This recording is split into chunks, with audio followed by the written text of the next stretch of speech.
నామానికి మహిమ కలుగునుగాక. ప్రియమైన దేవుని బిడ్డలారా, మీ అందరికీ నా హృదయపూర్వకమైన వందనాలు తెలియజేస్తూ ఉన్నాను. అందరికీ వందనాలు. ప్రియమైన దేవుని బిడ్డలారా, ఈ రోజున దేవుని వాక్యాన్ని కొన్ని నిమిషాలు మనం ధ్యానిద్దాం. గత వారం అంతా కూడా దేవుడు తన రెక్కల కింద కాచి కాపాడి మనల్ని బలపరిచి స్థిరపరిచి ఆయన ఉన్నతమైన కృప ద్వారా మనల్ని బలపరిచిన దేవునికి ఒకసారి హృదయపూర్వకంగా రెండు చేతులు ఎత్తి స్తోత్రం చేద్దాం. స్తోత్రం స్తోత్రం స్తోత్రం స్తోత్రం స్తోత్రం స్తోత్రం స్తోత్రం. ఈరోజు మన అంశం ఏంటంటే, కొంతమంది దైవ సేవకులు ఏడ్చారు. మనం బైబిల్ గ్రంథంలో నుంచి కొన్ని నిమిషాలు మనం దేవుని వాక్యాన్ని ధ్యానించినట్లయితే, బైబిల్ గ్రంథంలో పౌలయ్య గారు ఏడుస్తూ ఉన్నారు. ఎందుకు పౌలయ్య గారు ఏడుస్తున్నారు? పౌలయ్య గారు ఏడవలసిన అవసరం ఏంటి? అసలు ఆయనకు అంత పరిస్థితి ఎందుకు వచ్చింది అనేది మనం ఆలోచన చేస్తే, బైబిల్ గ్రంథంలో పౌలయ్య గారు కొన్ని చోట్ల ఏడ్చినట్లు కనబడుతుంది. పౌలయ్య గారు ఎన్నో సంఘాలు కట్టారు, ఎన్నో పరిచర్యలు చేశారు. కానీ ఏ రోజు కూడా ఎప్పుడు కూడా ఆయన సంఘం పేరు కానీ ఆయన సంస్థ పేరు కానీ ఎక్కడ కూడా మనకు కనబడదు. పౌలయ్య గారు పరిచర్య చాలా చేశారు, కానీ పరిచర్య చేశాడు, ఎంతో ప్రయాసపడ్డాడు, చెరసాలలో వేయబడ్డాడు. అయినప్పటికీ కూడా తన పరిచర్య అనగా మినిస్ట్రీ పేరు పెట్టుకోలేదు. ఎందుకయ్యానంటే, ఆయన పోరాటాల మధ్యలో సేవ చేశాడు, ఆయన ఎన్నో శ్రమల మధ్యలో సేవ చేశాడు, ఎన్నో నిందల మధ్య అవమానాల మధ్య సేవ చేశాడు పౌలయ్య గారు. ఈ రోజుల్లో సేవ వేరు, ఆ రోజుల్లో సేవ వేరు. ఆ రోజుల్లో సేవ ఏమో చెరసాలలో వేయబడ్డారు, ఆ రోజుల్లో సేవ ఏమో నిందలు అనుభవించారు, ఆ రోజుల్లో సేవ ఏమో ఇదిగో నిజంగా వాళ్ళు శ్రమల కొలిమిలో వాళ్ళు సేవ చేశారు. ఈ రోజుల్లో సేవలు ఎలా కాదండి, బండి ఉంటే సేవ చేస్తారు, మంచి కానుకలు వస్తే సేవ చేస్తారు, ఎవరైనా మంచిగా సహకరిస్తే సేవ చేస్తారు, అన్నీ అనుకూలంగా ఉంటే సేవ చేస్తారు. అలాంటి పరిస్థితులు ఈరోజు నేటి దినాలలో జరుగుతున్న పరిచర్య సేవ విధానాలు.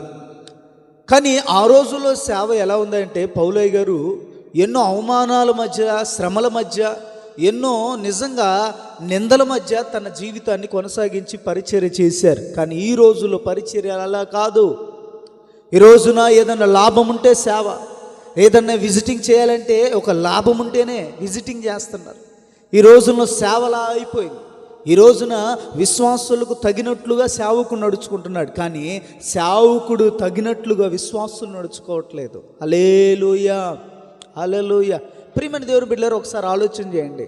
సేవకుడు ఏదైతే చెప్తాడో అది చేయాలి విశ్వాసులు. విశ్వాసులు ఏది చెబితే అది సేవకుడు చేయకూడదు. అది బైబిల్ లేఖనానుసారంగా తప్పు. ఈరోజు నువ్వు చేయాల్సిన పని ఏంటో తెలుసా?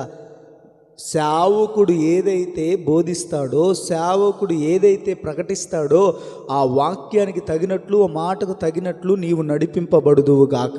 హల్లెలూయా. అలాగో మనం నడవగలిగితే, పౌలయ్య గారు ఏడుస్తూ ఉన్నాడు. ఎందుకు ఏడుస్తున్నాడు అంటే, ఇగో ఫిలిప్పీయులకు రాసిన పత్రిక 3వ అధ్యాయం 18వ వాక్యాన్ని ఒకసారి మనం చదివినట్లయితే, చదవండి. అనేకులు క్రీస్తు సిలువకు శత్రువులుగా నడుచుకొనుచున్నారు. వీరిని గూర్చి మీతో అనేక పర్యాయములు చెప్పి ఎప్పుడు ఏడ్చుచు చెప్పుచున్నాను. హల్లెలూయా. పౌలయ్య గారు చెప్తున్నాడు, ఈ లేఖనంలో రాస్తూ ఉన్నాడు. ఏమని అంటే, అనేక సార్లు నేను చెప్పాను, అనేక పర్యాయాలను నేను తీసుకొచ్చాను యేసయ్యా.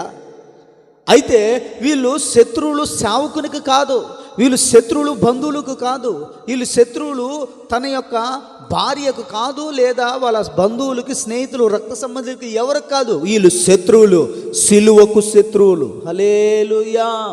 అంటే ఈ రోజున మనం ఎవరికి శత్రువులుగా ఉన్నామంట? చెప్పండి చెప్పండి, ఎవరి దగ్గర చెప్పండి. ఎవరికి శత్రువులుగా ఉన్నాం? మనము సిలువకు శత్రువులుగా ఉన్నాం.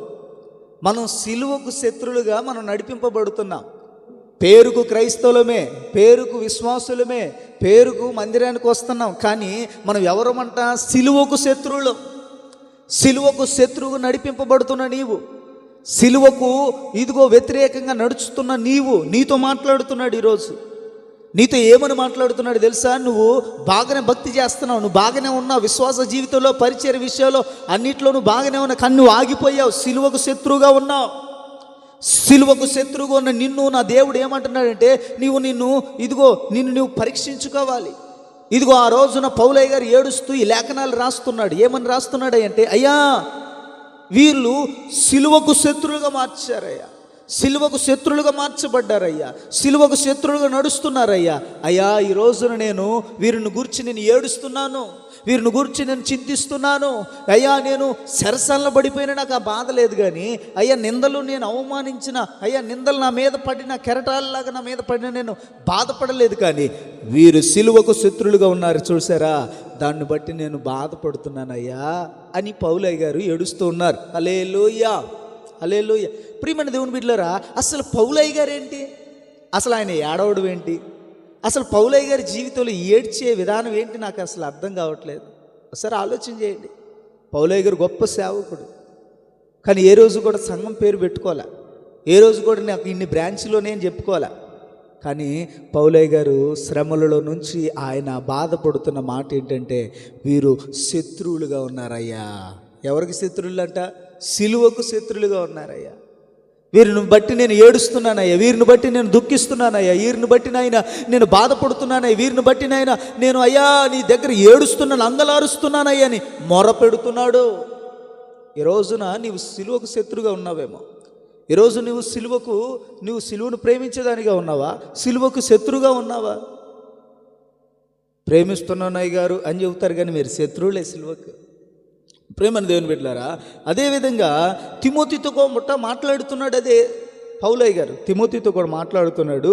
తిమోతి, ఆసియాలో ఉన్న వారందరూ అనేకులు ఆయన విడిచి ఎక్కడికి వెళ్తున్నారంట? దూరంగా వెళ్ళిపోతున్నారంట. పౌలయ్య గారి ప్రసవ వేదన అదే. సంఘం నడిపింపబడాలి, సంఘం ఆశీర్వదించబడాలి, సంఘం ఇదిగో దేవుని కొరకు సిద్ధపడిన సంఘం వధువు సంఘంగా నిలబడాలి అని ఆయన ఆలోచన కలిగి ఉన్నాడు. కానీ ఈ రోజున మన సంఘాల పరిస్థితి ఏమైంది? మన పరిస్థితులు ఏమైపోయావు? సేవకునికి లోబడే మనస్సు మనకుందా? సేవకుడికి మాట లోబడి ఆయన అడుగుజాడలు నడిచే మనస్సు నీకుందా? హల్లెలూయా. మనకుందండి, ఆలోచన ఉందా? అబ్రహాము ఇదిగో తన కుమారుడైన ఇస్సాకు ఏం చేశాడో తెలుసా? తనకు తాను అప్పగించుకున్నాడు, తన తండ్రికి అప్పగించుకున్నాడు. కాబట్టే ఇదిగో బంధించినప్పటికి కూడా, అబ్రహాము తన కుమారుని బంధించినప్పుడు కూడా, కట్లు కట్టినప్పుడు కూడా, ఇదిగో బలించడానికి సిద్ధమైనప్పుడు కూడా, ఇదిగో ఇస్సాకు తన తండ్రికి లోబడ్డాడు. బంధించబడినప్పుడు కూడా కట్టుబడ్డాడు. హల్లెలూయా. ఈరోజు నువ్వు అలా ఉండగలుగుతున్నావా? ఈరోజు నువ్వు సేవకును లోబడగలుగుతున్నావా? సేవకుని కింద నువ్వు ఉండగలుగుతున్నావా? మందిరంలోకి వచ్చి పెత్తనం చేయటం, మందిరంలోకి వచ్చి పెత్తనాలు చేయటం, గట్టిగా అరగవటం, నువ్వు ఏం చేస్తున్నావు అసలు?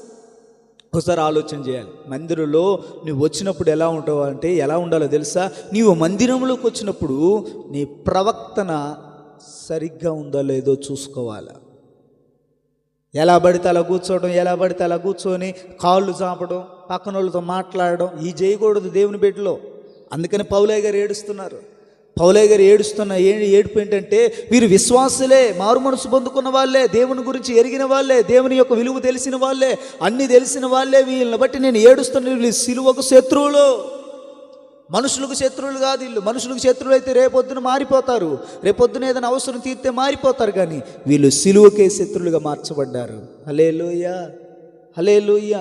ఈ రోజున నీవు సిలువకు శత్రువుగా మార్చబడిన నీవు, సిలువలతో నీవు శత్రువుగా ఉంటున్న నీవు, నీ కుటుంబంలో ఆశీర్వాదం రాదు. పౌలయ్య గారు ఏడుస్తుంది అదే. అయ్యా ఈ ప్రజలను మీరు కాపాడండి అయ్యా, ఈ ప్రజలను మీరు కాపాడండి అయ్యా. ఈ ప్రజలు నాయన ఎలా ఉన్నారో తెలుసా?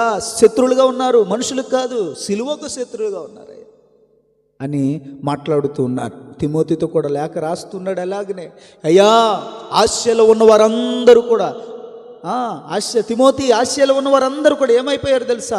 ఆయనని విడిచి తిరుగుతున్నారు, ఆయనని విడిచి తిరుగుతున్నారు. ఈ రోజున నీవు దేవుని సన్నిధిని విడిచి తిరుగుతున్నావేమో. ఆదివారం ఫంక్షన్ వస్తే దేవుని సన్నిధిని విడిచి తిరిగే విశ్వాసివు నువ్వు. ఆదివారం ఏదైనా ఫంక్షన్, మంచి ఫంక్షన్ వస్తే మందిరానికి వస్తావా, నువ్వు ఫంక్షన్కి వెళ్తావా? నీకు ఫంక్షనే ముఖ్యం, దేవుడు ముఖ్యం కాదు. అదేమంటే మళ్ళీ ఆదివారం వచ్చి ఓ ఏసయ్యా ఏసయ్యా అని కొడతావు నువ్వు. నీ భక్తి దేవుడు ఆలకిస్తాడా? దేవుడు నేను అసలు నీ మొర్ర ఆలకిస్తాడా దేవుడు? ఒకసారి ఆలోచన చేయి. దేవుని వాక్యం అంటుంది, ఉంటే చల్లగా ఉండండి లేదా వెచ్చగా ఉండండి అంతే. మాయభక్తి చేయొద్దు. ఒళ్ళు బలిసి కొట్టుకుంటున్నారు విశ్వాసులందరూ. హల్లెలూయా హల్లెలూయా. సిలువకు శత్రువులు అయ్యారు. దేనికంట? సిలువకు శత్రువులు అయ్యారు. హల్లెలూయా. అయితే ఎన్నో శ్రమలు, ఎన్నో అవమానాలు, ఎన్నో కొరడా దెబ్బలు తిన్నా అప్పటికి కూడా దేవుడు నిజంగా పౌలయ్య గారు ఆ పరిచర్యను వదిలిపెట్టలేదండి. ఈ రోజున ఏదైనా అవమానం జరగగానే నాకు సేవ వద్దు, నా జీవితమే అసలు బాగోలేదని వెళ్ళిపోయే సేవకులను చూస్తున్నాం. కానీ ఆ రోజుల్లో సేవ విధానాలు వేరండి. ఆ రోజుల్లో సేవ ఎలా ఉందో తెలుసా? ఆ రోజుల్లో సేవ ఎట్లా ఉందంటే నిజంగా ఆశీర్వాదకరంగా, దీవెనకరంగా ఉందండి. మీరు కూడా ఒకసారి ఆలోచన చేయండి. ప్రారంభ భక్తి మీది ఎలా ఉంది? ప్రారంభ ఆత్మీయ జీవితాలు మీరు ఎలా ఉన్నాయి? ప్రారంభంలో నువ్వు పాడబడితే మహిమపరచబడింది. నువ్వు ప్రారంభంలో ప్రార్థన చేస్తే అనేక మందికి అది ఆశీర్వాదకరంగా నిలబడింది. ఈరోజు నువ్వు ప్రార్థన చేయగలుగుతున్నావా? ఈరోజు నువ్వు మంచిగా ఆత్మీయంగా పాడగలుగుతున్నావా? అసలు నీ భక్తి ఏమైపోతుందో నువ్వు ఒకసారి ఆలోచన చేసావా? అసలు నీ తలంపు, నీ ఆలోచన, నీ భక్తి విధానం ఎలా ఉందో ఆలోచన చేసావా? అసలు నీ భక్తి నీకు నచ్చుతుందా? అసలు నీ విశ్వాస జీవితం నీకు నచ్చుతుందా? పక్కన వాళ్ళకి తర్వాత అండి, అసలు నీది నీకు నచ్చుతుందా? చెప్పండి, ఒకసారి ఆలోచన చేయండి.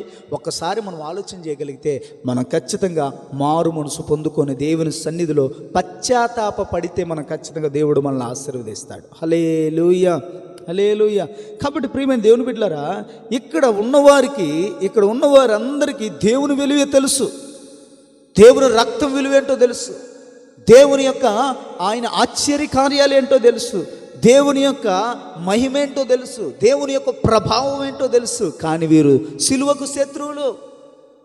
ఈ రోజున సిలువకు శత్రువులుగా మార్చబడుతున్న నీవైనా నేనైనా ఎవరైనా సరే దేవునికి లోబడపోతే దేవుని సన్నిధిలో మనం ఖచ్చితంగా శిక్ష అనుభవించవలసిందే. దేవుని వాక్యం అంటుంది, ప్రయాసపడి భారం మోసుకుని సమస్త జనులారా మీరు నా యొద్దకు రండి, నేను మీకు విశ్రాంతిని కలుగు చేస్తాను. విశ్రాంతి కొట్టులో దొరకదు, విశ్రాంతి అల్లూరులో దొరకదు. విశ్రాంతి ఎక్కడ దొరుకుతుంది? ఆయన సన్నిధిలోనే దొరుకుతుంది. నువ్వు విశ్రాంతి కలిగి నువ్వు దేవుని సన్నిధిలో నువ్వు నిలబడగలిగితే, దేవుని చిత్తంలో నువ్వు ఉండగలిగితే దేవుడు ఖచ్చితంగా నేను ఆశీర్వదిస్తాడు. దేవుడు నేను ఖచ్చితంగా దీవిస్తాడు. నువ్వు సెరసల్లబడ్డా, అవమానాలు పడ్డా, శ్రమలు పడ్డా, నిందలు పడ్డా, అప్పుల సమస్యలు ఉన్నా, ఇదిగో నువ్వు ఎక్కడ కూరకపోయినా సరే నా దేవుడు నిన్ను ఆశీర్వదించి, దీవించి, బలపరిచి, క్షేమాన్ని కలుగు చేసే దేవుడు ఆయన. హల్లెలూయా. ప్రియమైన దేవుని బిడ్డలారా, ఇదిగో జక్కీకి ఒక ఆశ ఉంది. ఆశ ఏంటంటే నేను దేవుని చూడాలి, దేవుని నేను చూడాలి. అక్కడ ఉన్న ప్రజలందరూ కూడా అందరూ గుంపులు కూడా ఆయన చూడాలని వచ్చినప్పుడు, ఈయన పొట్టివాడైనప్పుడు కూడా దేవుడు చూడాలనే ఆశ ఈయనలో ఏర్పరచబడింది. హల్లెలూయా. ఆశ కలిగిన ప్రాణాన్ని దేవుడు మేలుతో తృప్తిపరిచే దేవుడు కాబట్టి ఇదిగో ప్రియమైన దేవుని బిడ్డలారా, అక్కడ జరిగిన పరిస్థితి ఏంటో తెలుసా? ఇదిగో అందరు జనసమూహం అంతా అందరూ వచ్చారు. జనసమూహం అంతా వస్తే ఈయన పొట్టోడు కనుక ఆయన కనబడడు అని ఏం చేశాడు తెలుసా? ఎత్తైన ప్రదేశాన్ని ఎంచుకున్నాడు. ఆ ఎత్తైన ప్రదేశం ఏంటి అయ్యానంటే ఏంటి చెప్పండి? ఏంటిది? మేడు చెట్టుని ఎంచుకొని మేడు చెట్టు ఎక్కి చూస్తున్నాడు. యేసు ప్రభువుని తాకాలని కొంతమంది, యేసు ప్రభుని ముట్టుకోవాలని కొంతమంది, ఆయన చూసి ఆనందపడేవారు కొంతమంది. కానీ జక్కయ్య మాత్రం ఎక్కడ ఉన్నాడో తెలుసు? మేడు చెట్టు మీద నిలబడి, మేడు చెట్టు మీద కూర్చొని ఆయన చూస్తూ ఉన్నాడు. హల్లెలూయా. చూస్తూ ఉన్నాడండి. చూస్తున్న క్రమంలో అక్కడున్న వేల మంది కావచ్చు, లక్షల మంది కావచ్చు, అందరూ యేసు ప్రభుని చూస్తే యేసు ప్రభు మాత్రం జక్కయ్యనే పరీక్షించాడు. హల్లెలూయా. జక్కయ్య అని పిలవగానే అదేంటి నా పేరు ఎలా తెలుసు అని ఆశ్చర్యపోయాడు జక్కయ్య. జక్కయ్య వైపు చూసి, జక్కయ్య నువ్వు కిందకి దిగో అంటే, అయ్యా నా పేరు నీకు ఎట్లా తెలుసు అయ్యా అని అనలేదు. కానీ వెంబడే ఆశ్చర్యపోయి దిగాడు. ఒకే ఒక మాట అంటున్నాడు, ఇదిగో నేను ఈ రాత్రి లేదా ఈ పూట ఇదిగో నీ ఇంట్లో నేను బస చేయబోతున్నాను. హల్లెలూయా. ఆశ కలిగిన ప్రాణాన్ని మేలుతో దేవుడు తృప్తిపరిచే దేవుడు. ఈరోజు నువ్వు ఆశ కలిగి దేవుని సన్నిధికి రాగలిగితే, నువ్వు శత్రువుగా ఉన్నావు దేవుని సన్నిధికి, లేదా దేవుని సిలువకు నువ్వు శత్రువుగా ఉన్నావు, నువ్వు సిలువకు శత్రువుగా ఉండకుండా సిలువను ప్రేమించే కుమార్తెగా, కుమారుడిగా నువ్వు నిలబడదువు గాక. హల్లెలూయా. కాబట్టి ఆ రీతిగా మనం ఉండగలిగితే పౌలయ్య గారి ప్రసవ వేదన అదే. అదిగో మీరు దేవుని నమ్ముకున్న వారు బాగానే ఉంది, దేవుని విలువ తెలిసిన వారు బాగానే ఉంది, వాక్య విలువ తెలిసిన వారు బాగానే ఉంది, అయ్యగారి విలువ తెలిసిన వారు బాగుంది, అమ్మగారి విలువ తెలిసిన వారు మీరు బాగానే ఉంది. కానీ మీరు శత్రువులు అయ్యారు సిలువకు. హల్లెలూయా.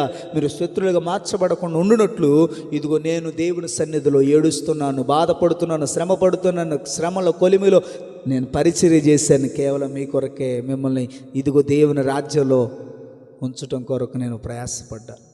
కాబట్టి ఈ రోజున నీవు సేవకునికి దుఃఖాన్ని తెచ్చే విశ్వాసిగా ఉన్నావో, సేవకుని సంతోషపెట్టే విషయంలో నువ్వు ఉన్నావో, లేదా దేవుని ఇదిగో బాధపరిచి అవమానం తెచ్చే విశ్వాసిగా నువ్వు ఉన్నావో, ఒకసారి ఆలోచన చేయండి.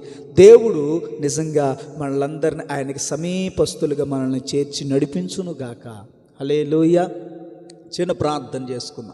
మోకరించండి. చిన్న ప్రార్థన. ప్రేమ కలిగిన తండ్రి, జీవము కలిగిన దేవ, ఆశ్చర్యకరుడా, మీకు వందనాలు.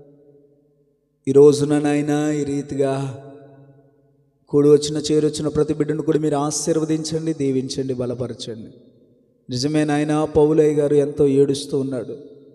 దేవా, సిలువకు శత్రులుగా ఉన్నారని ఏడుస్తున్నాడయ్యా. ఈ రోజున మేము సిలువకు శత్రులుగా ఉండకుండా నీ సన్నిధిలో ఒక మంచి పాత్రలుగా, పనికొచ్చే పాత్రగా మేము ఉండాలని విశ్వాసంతో మేము ప్రార్థన చేస్తున్నాం.